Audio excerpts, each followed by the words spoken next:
Hello, welcome back to Terry-Ble T.V. Not long ago, I decided to get back into Lego. Lego's been part of my life forever, but for a little while, it's been kind of out of sight, out of mind. But I wanted to get back into it. And when I did, I said I wanted to build some display shelves to help display my kits. I initially decided to make the hallways of the Death Star. As a kid, I always wanted to have a big shelving display set up that way for my toys at that time, so I chose to do it now. Halfway through the build though, I realized, you know what? I'm going this far. Why not also make a set for the good guys? The halls of the Tantive 4.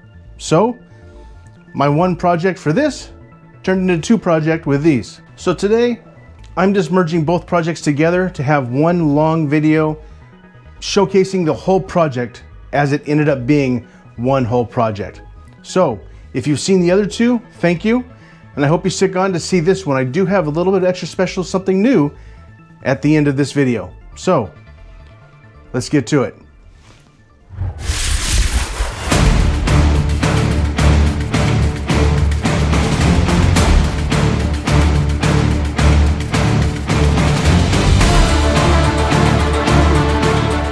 The shelf itself is going to be pretty simple. Pretty much just a rectangle. Except when you look down the length of it, the corner is going to protrude out a little bit to best maximize the space of the corner in which it's going to be fitting into. My thought on my initial design is I'm building this as both Star Wars and Lego together. So I want to integrate Lego pieces wherever I can possible. I can imagine at some point in doing so, I'm going to use some illegal Lego connections or placements, especially when I get to the angle, as it's not a true 45 degree. But since this isn't a complete Lego mock from the ground up, I hope the Lego community can let it slide. I want each of the shelves to be completely topped in Lego tiles. Now, depending on what scene you might watch, the hallways could be black, dark gray, light gray, anywhere in between. And the flooring can have some different design elements based on what scene you're watching. Given what I want to do, for some simplicity, I'm just going to go with some 6x6 and 2x6 tiles in a dark stone gray. And I'll get some color match paint so that the background can match exactly to these tile colors. Now, I've decided to use normal closet shelving, so I can adjust it to however I might need to based on whatever set I might build. But I don't want that to be visible, so I need to make it accessible so that I could change it, but still hidden. So I'll be covering up the upright tracks with 8x16 black plates. I need to do black plates as I'll use it to artistically break up the color on the back a little bit while still hoping to have the desired effect I want. I also want to go ahead and put black plating on the outside of the shelves to kind of bring together the black plates that I'll be using in the back. And also, I want to make sure that I have studs lining the front of the shelf. This way, I can utilize this for any minifigures that I might want to display, whether they be random figures or in front of the kit in which they came from. Next, I need to do the iconic vertical oval cutout lighting, which is arguably going to be the most distinctive part of this display. There's many ways I could do this, but alas, I found some composite decorative screen on Wayfair. I'll take these and I'll light it from the back with a layer of mylar over the holes, and hopefully it looks close enough to the movie sets to my liking. Also, I want to make sure to decorate the back panel in a Death Star wall texture. It's a big part of what completes the look. Well, I have a basic idea of what I want to do, so I might as well just get started. I got me some Lego to build, and they ain't gonna build themselves, and they need a home to rest. So let's get going.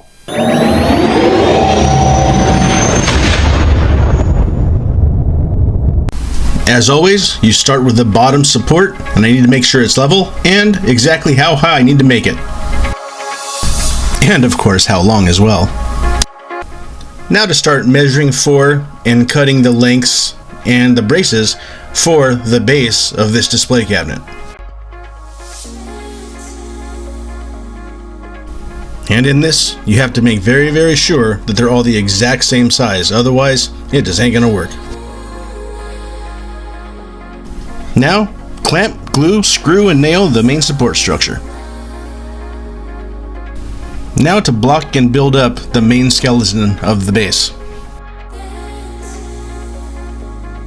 putting in the corner angle, making sure it fits exactly as it needs to.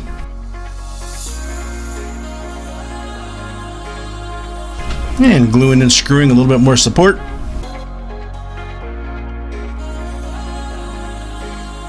With the base done, I'll start cutting out the corners, as this needs to be the most exact, so we'll start here and work our way out.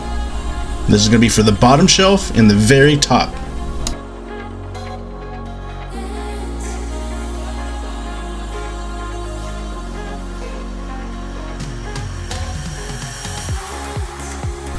Marking off both corner pieces in one sheet of wood and cutting them out as I would puzzle pieces. Now to trim down and square up.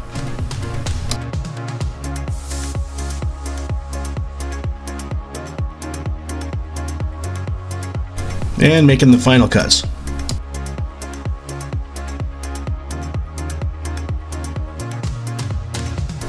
And last, to cut the angles.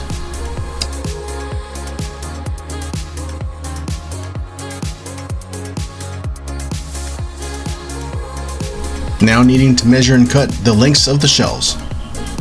Again, for the top and the bottom.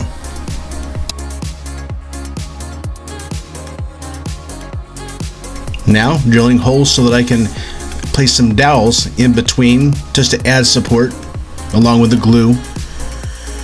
Using these marking inserts to know exactly where I need to drill the hole on the other side.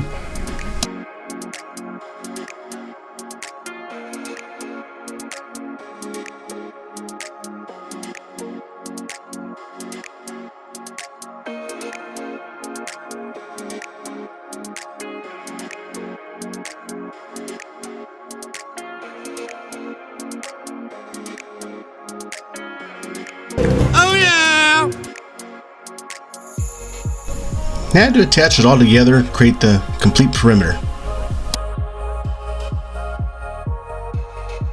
It's pretty big now assembled, but now I get to attach the backing. After seeing that everything fits pretty good, time to start measuring out to attach the uprights for the hanging brackets for the shelves. Again, making sure it's nice and level.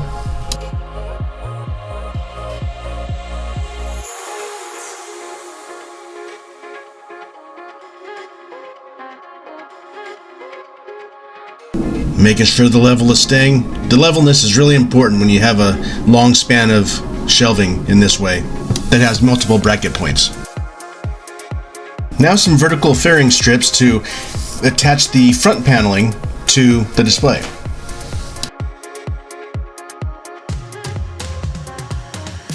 Final verification of what size I need to make those panels.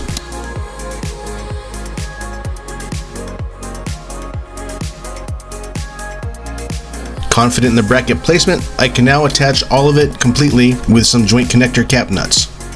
Now to wire the base with lighting. Now time to start creating those iconic light drops in the back. Lego tile matched paint for the color. Sizing and cutting what ended up being 3 different size panels.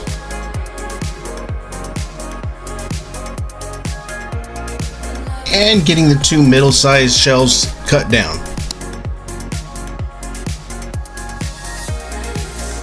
Now to glue on the mylar backing and then the light strips. I'm opting to put a strip down each side right next to the opening, so each side will be able to have illumination from both sides to make it as bright as possible.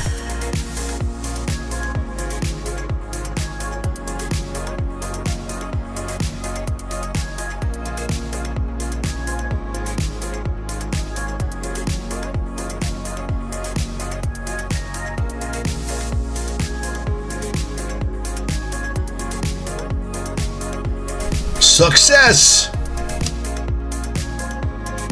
Now to attach both the plain and lit panels.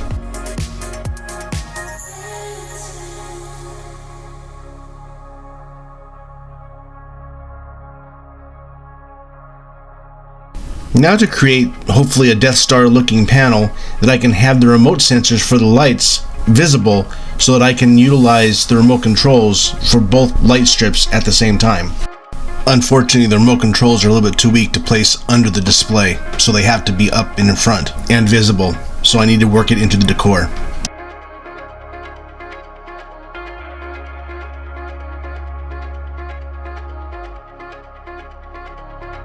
Oh, fun. Now I get to put more Lego elements onto the display.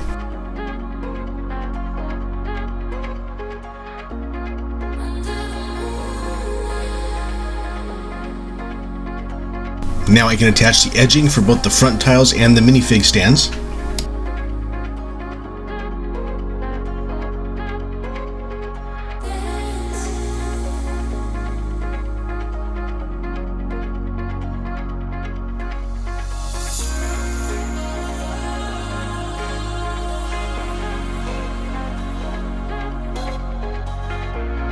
And then the flooring tiles.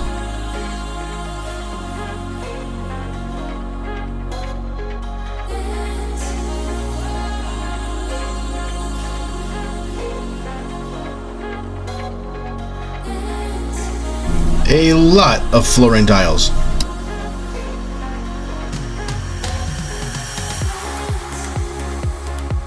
And to repeat that whole process 3 more times.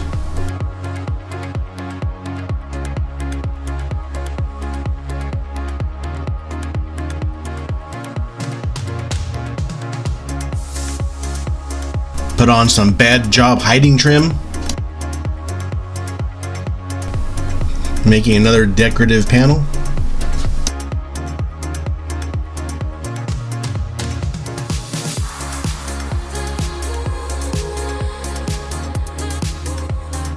Wasn't a fan that in some views you could see the old brick, so I thought I'd use some base plates to cover it up. It afforded me the opportunity to add more Lego elements. Now the scariest part.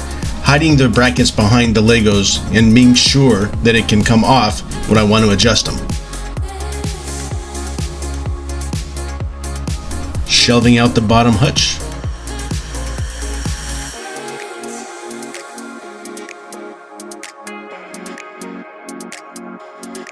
Color match paint to the base plates.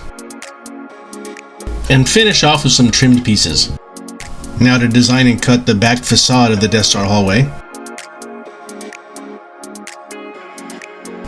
Like a set designer, I'll just create the details out of random pieces found at Lowe's, some wood, and some Lego tiles.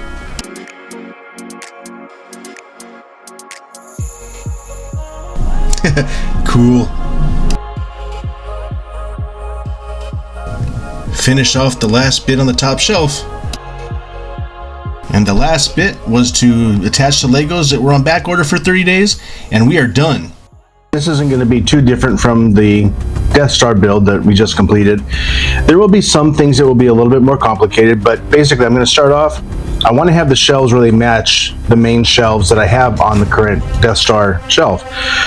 Like the other one, I'm going to make it work and split apart, but I want it to be initially where all the shelves match across so that it looks like it was all built with the intent of being at the same time. So I will split them in the middle again, so that I can have adjustment if I want to, or to add on anywhere in between if I so desire for that. The pylons are what's going to be the tougher part, because they are at an angle. They're kind of basically like a crescent moon, and so I'm going to have it sloping up from the bottom and sloping down from the top, with a very thick top and going down basically to nothing down on the bottom. So that's going to be a little bit, had to figure out how I want to do that. And then the backdrop here, having the little stations, the little rectangle stations that they have on the Tantive 4. And again, having the shelving rails covered up so you don't see them when they're not being used, and covering up with Lego pieces so that I can take them off and put new ones back on wherever I need to, and thus I can exchange shelves, add shelves, take shelves away, but then when I'm done, the railing won't show. It'll all be able to be hidden again behind the Legos. So, I'm looking forward to get started. Let's get to it. First thing I'm going to start on are the upright pylons, as they're going to be the most complex and the biggest standout feature of this display. And as typical, starting it by measuring it all out. Here I need to account for the back of the pylon at its thinnest part can only be as thick as the shelf rail, because any more or less, I won't be able to cover it quite right with the Lego tiles. Here I'm just freehanding the curvatures so that it could be about the size that I think I need it to be. None of it is exact and I'm really just guessing.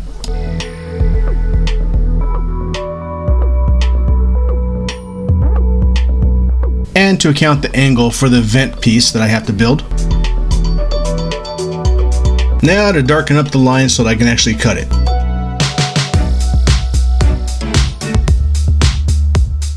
Since there's no way I could duplicate both sides of the uprights, I'll stick them together to cut. That way they're exactly the same.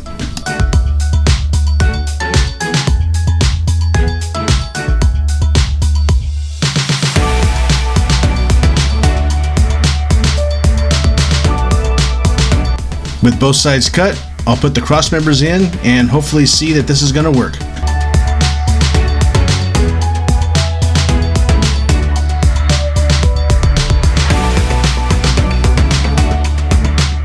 Time to prime and paint and see how it looks. Built the base already pretty much the exact same way as I did for the Death Star. And place the bottom shelf on it.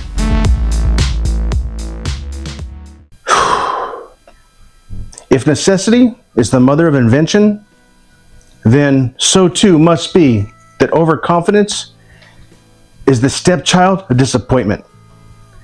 This is not working out how I was hoping it would. I figured these columns would be fairly simple and straightforward.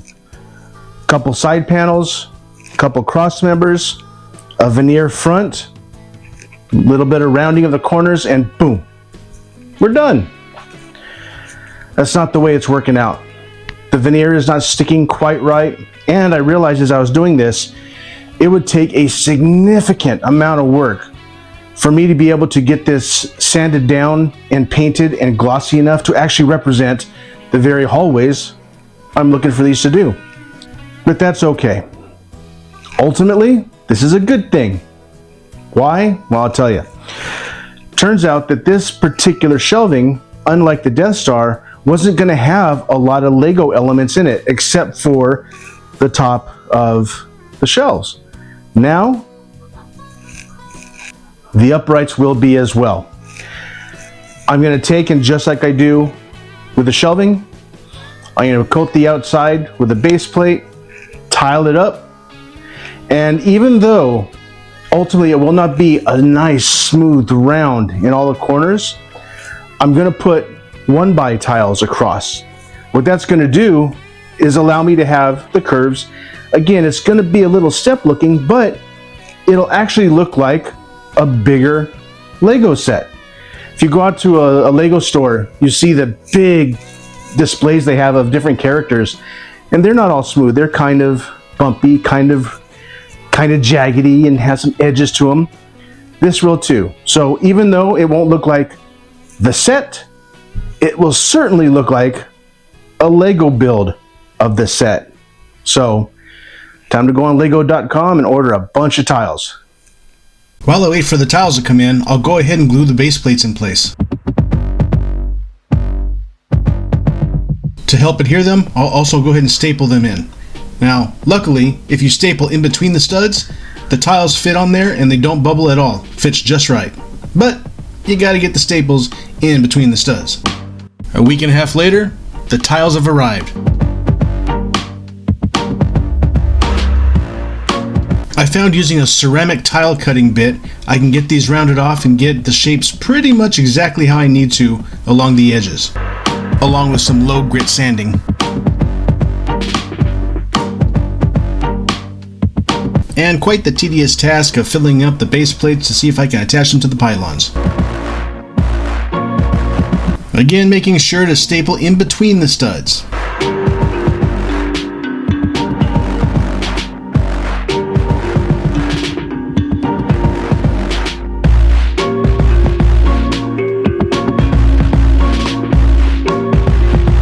Now a scary moment of truth to make sure they're going to attach into the curvature like I'm hoping they will.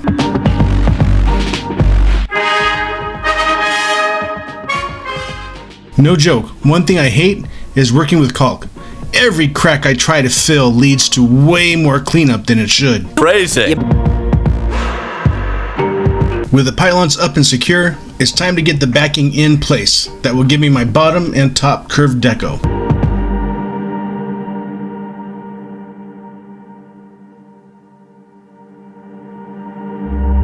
You can see a little bit of wave on the backing, but that's okay. Once I get the braces up and the decorations in the back, it's going to straighten it all right up. Using a laser level to make sure that I get the new brackets exactly like the other ones are so they match up perfectly. Now I'll build the vents for the pylons.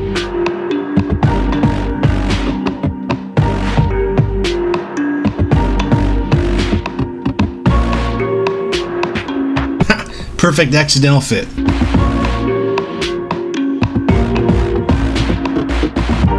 Now it's time already to start tiling up all the top of the shells. Same as last time, with studs at the edge for minifigures. You see the white tiles, I'm using that to connect the base plates so when I glue them down, I know they're going to be exactly in line. Here I'll cut the back decoration pieces and then attach the fairing strips for the tiles to cover the rails.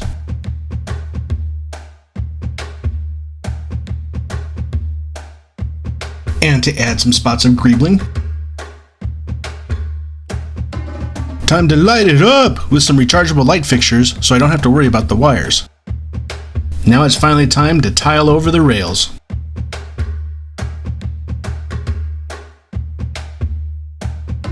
Painting. The final piece to attach the shells to the brackets.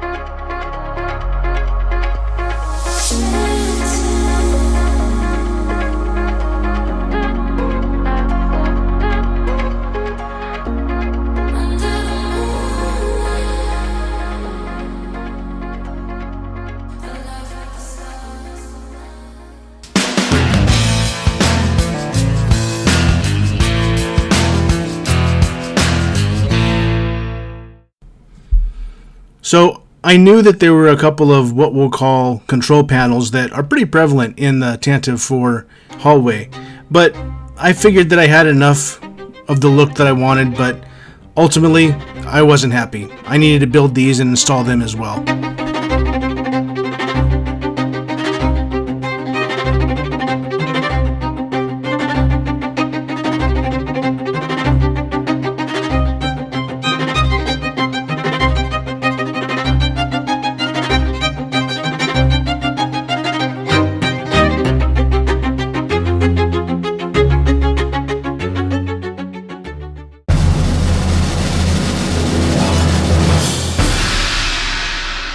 Well, all in all, I gotta say, this was all a really fun project.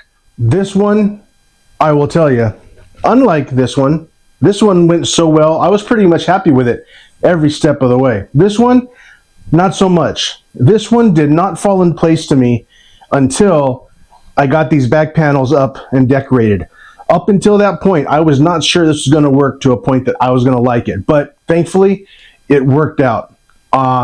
The fact that I had to change the pylons from a veneer front to these Legos was one of those happy accidents that you don't anticipate, but works out. It's hard to tell if I'm happier with this or that.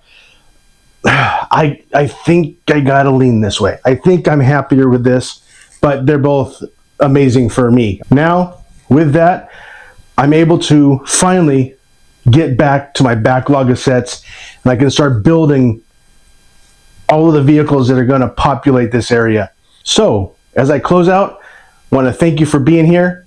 And remember, you can figure out anything in life that you want to. All you got to do is stare at it for a little while. Till next time.